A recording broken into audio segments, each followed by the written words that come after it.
Hello, welcome to the Buddha Brunch. I am Ned Kelly. Today we are going to be exploring what is life like in a cult, the cult experience, with my good friend Ron Cox, who has been in a cult, and he's going to share his experiences getting involved in the Unification Church, also known as the Moonies, and getting into it, getting out of it, and what he got out of it, all that and more. So thank you, Ron, for coming on the show today, my brother. Ron, my pleasure. Ron, I'll just say that we are collaborating on some building bridges, collaborative communication experiences and events for the betterment of Kansas City and for the betterment of the world. More to come. I believe so. More to come on that. So thank you again for being here. My pleasure. The Unification Church, if I'm saying that correctly, also known as the Moonies. You are. How did you get involved with them and when? Well, it was the early 70s. I was attending University of Missouri. I was in my junior year. And there was a community curriculum, and every semester I would pick one, maybe two extracurricular courses just to get more from my college experience. Things like I did hatha yoga, but there was an advertisement in Community that, I don't remember what the title was, but it intrigued me. But what it was a couple who were on campus and they were recruiting. I had no idea what I was attending, but the what was presented was the divine principle. That is the, let's call it the Bible of the Unification Church, and was reportedly received and written by Rev Sun Myung Moon. So they were presenting that, and the storybook. So they didn't, if I may, the advertisement, the flyer, the promotion for it, it didn't say, hey, here's a cult, you can come join. It said something more like, hey, there's a study group, here's some people getting together, come find out, we're going to discuss spirit and this sort of thing. Yeah, there may have been cult in the fine print, but I didn't see. It wasn't the bold type, it was written. No, of course you don't say, hey, come join our cult. Yeah. None of the cults I've been involved in say that. Kind of joking, half joking. Maybe it would be helpful for the audience to define what we mean by cult. Good, very good point. Do you, and I do, sorry to sidetrack you from your story about how you got involved, but I'm throwing that word around a little bit half jokingly because I think any unconventional group, or what's not considered the orthodox group, could be considered a cult. If you're the group with power established, then any outside religion or spiritual organization might be labeled as a cult. Yeah, I might use the word cultish, and I think it varies from group to group. One of the conclusions that I came to was that the Unification Church is just another Christian church, and no better, no worse, just different with its ideology. I happen to buy into that particular brand of Christianity. But for me, the cult part of it, I think that people are often speaking to, there's a giving away of your power. And there's a lot of that in the Unification Church. We can get into that more. I assume we'll get into what the Unification Church is. Yeah, so that's excellent stuff, and we will. Let's pick it up, though, how you were recruited, how you started to get more involved in it, what was the intrigue? In my studies of ecology, I became increasingly aware of environmental degradation and the planetary, I'll call it a crisis. Even back then, it was apparent. There was a gentleman named Ian McHarg that I read. He described as if from space, it's like it looks as if there's a cancer on Earth, and we are the cancer. And I was buying into that, and I was appalled. I was really concerned. And I couldn't see a way we were going to halt the the train wreck that was happening as with our impact on the planet. And so that was a vulnerable point for me for me, as I listened to the divine principle, I was trying to come to the conclusion these folks have an answer. And it was a magical, spiritual answer, which took me many years to let go of. But I bought in. I threw my hat in the ring. I'm going to participate and save the world. That's really what it was about. How did getting involved with Unification Church have an impact on your life, disrupt relationships, work, anything like that, as you got more involved with the organization? Well, it was a big deal. It totally threw my hat in the ring. And so it was quite a serious engagement. I quit college. I backed off from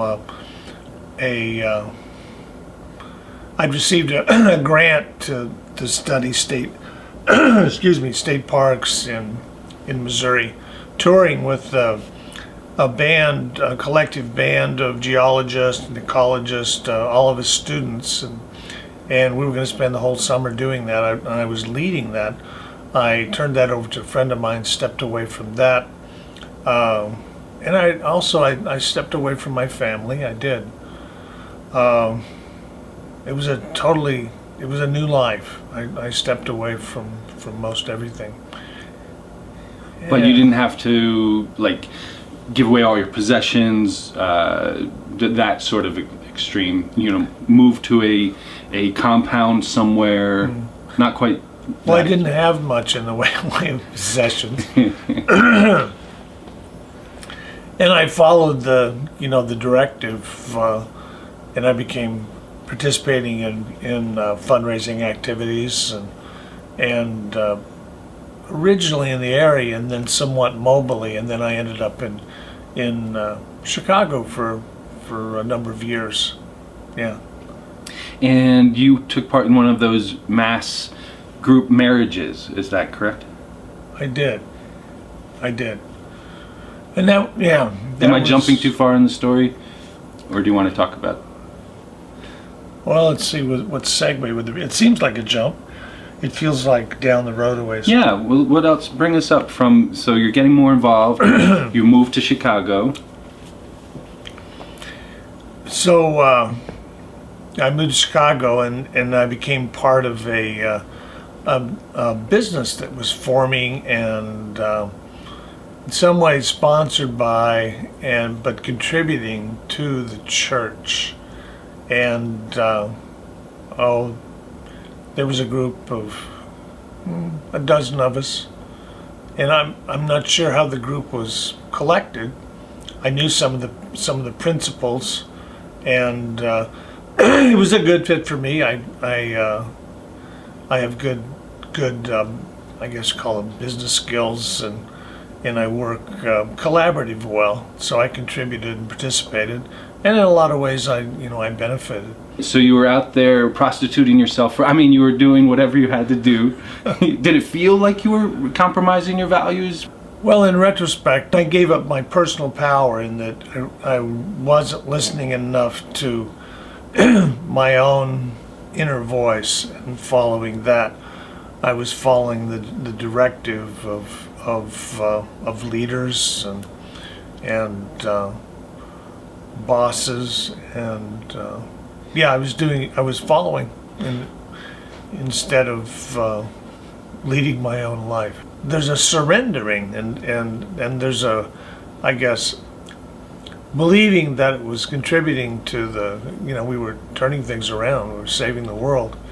Surrendering into that and believing that we're part of, the answer, that felt good. If I'm hearing you correctly, there are benefits. There is some support you're getting. What are you getting out of it?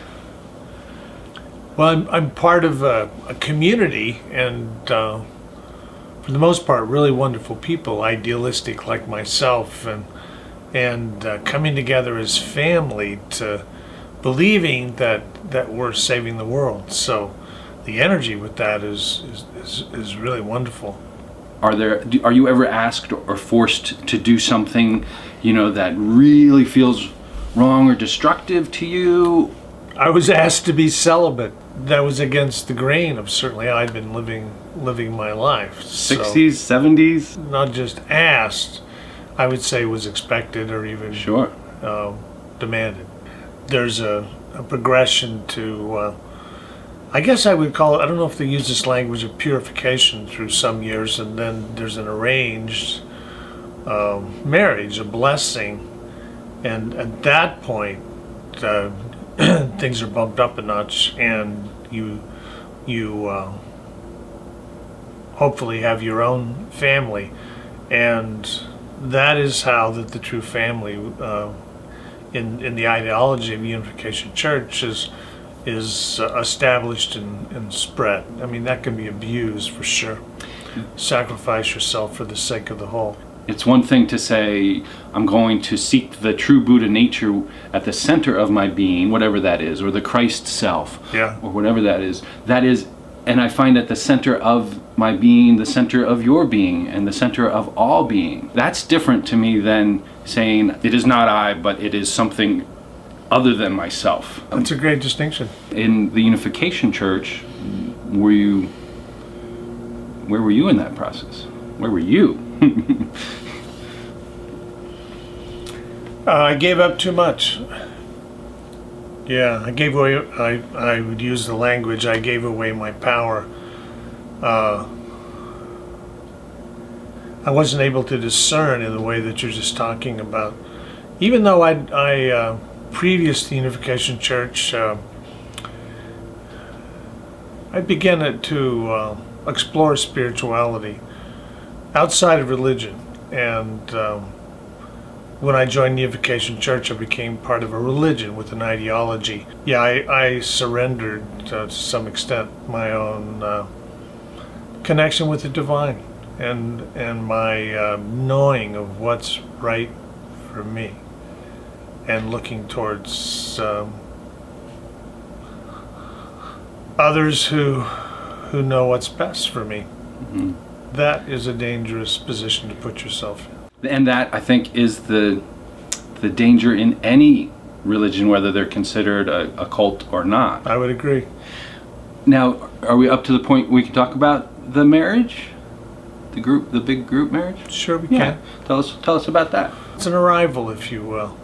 And it requires a lot of faith, and the faith is that Rev Moon can divine or can know, can pick a life partner or a wife or a husband for you. Call it epic. But that there's this going into the situation not knowing who you're going to end up with, and then coming out the other side with a husband or a wife. Wow. And trusting in that process.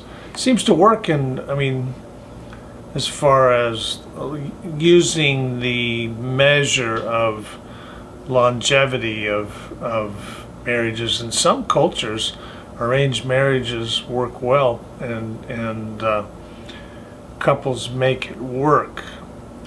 The positive side of that, or the upside of that, can be if you really believe that the two of you are brought together by God, if you will, then it's ordained, then it gives you, it's motivation to work on the inevitable conflicts and such that comes up in relationship. Yeah, you might have as good a chance as any other marriage. It seems so. Let me ask you about the logistics of it. So, Logistics. yeah, what year was this?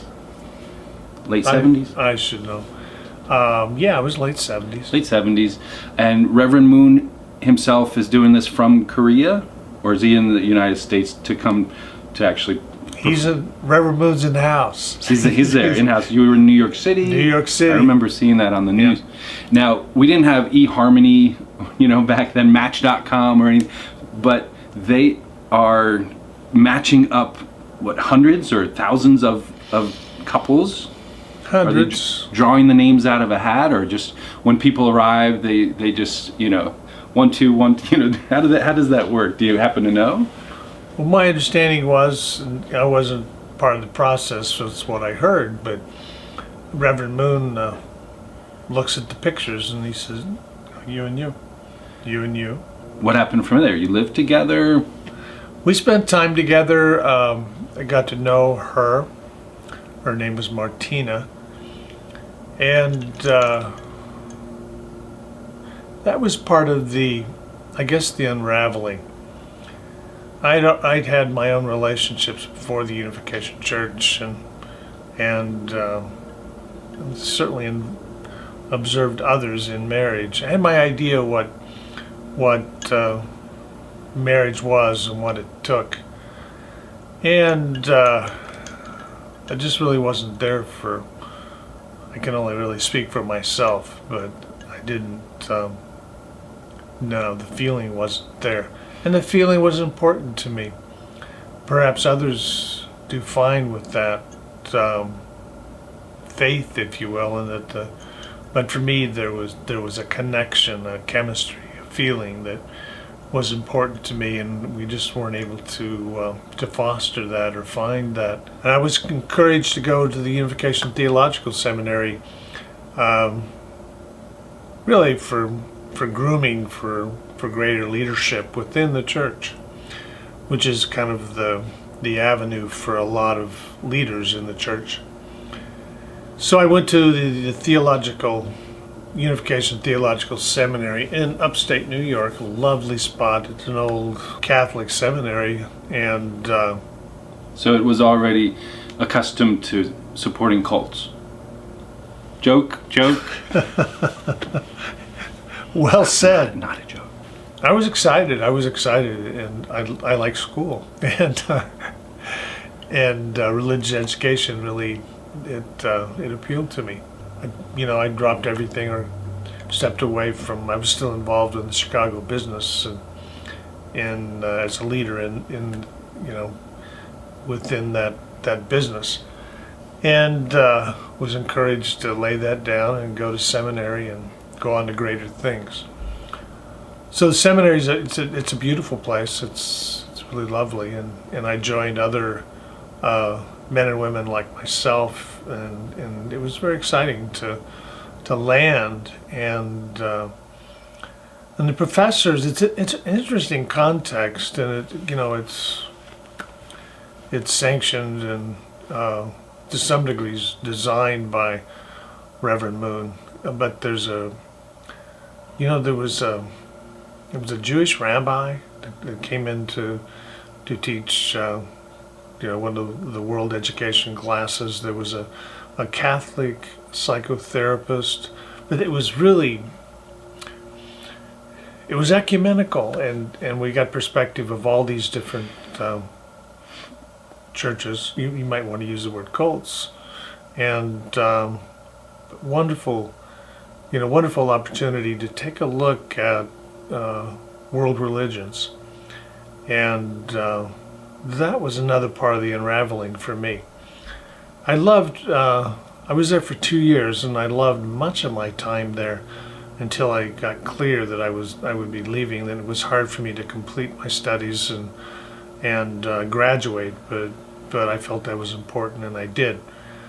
But in listening to and studying world religions, it became clear to me that, you look at the history of, religions and the similarities that, we were just another Christian sect. Well, got to give it to them. Got to hand it to them for encouraging the study of other religions. I love that. And it's not unusual for seminarians such as myself to gain clarity and come to the same conclusion and leave. So that's, Reverend Moon knows that. As long as it's kind of an opt-out period, as long as there's an option, which you obviously were able to. That last bit was really hard to complete. I felt like an imposter. I was no longer a Unification Church member yet. I was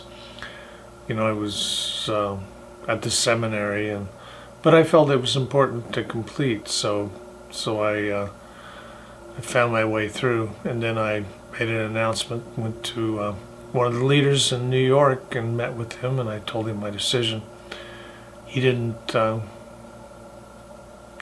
to change my decision. I think he sensed that and maybe he in a like fashion, he recognizes the seminary as a vetting process. I severed is the word that I was used, and it was dramatic, and I really left my friends and my involvement with the Unification Church behind, and that was my way of doing it. I suppose there may have been others who were able to maintain connection, but for me it was, I'm done, I'm moving on to begin again my new life. That really seems like a different era, another whole chapter of my life. Anything else, just anything else on your heart, on your mind that you want to share with us today? Well, I guess I'll just say I appreciate the opportunity. There was a time when I didn't talk about Unification Church, and I would have to say that I was hiding. I didn't want to bring it up, and hardly at all. But I find it really helpful, even at 34 years later, that I'm still gaining more understanding and still retrieving the baby from the bathwater and still processing and learning new things. So it's really helpful to have an opportunity to share with you about this. And I hope it's somehow helpful to those that are listening. So you and I and some other wonderful people are now working on a project called Building Bridges Kansas City, and we're bringing together politically diverse groups to learn how to talk with each other without contempt. and with constructive conversations. That's also a working title of it. That's possibly. Right. Yeah. I'm excited for that too. That's being developed, and we'll let you know more about that here on the Buddha Brunch. Thank you for liking the Buddha Brunch on Facebook. Thank you for your support on patreon.com/Ned Kelly. If you want to see more of these materials, interviews, blogs, and vlogs, please go and throw $1 or $2 or more of support my way there. I so appreciate it. It allows these things to continue. You can like, share, and subscribe on YouTube, Ned Kelly Video, that is. Once again, thank you, Mr. Ron Cox, for your support, your love, and wisdom today. Thank you.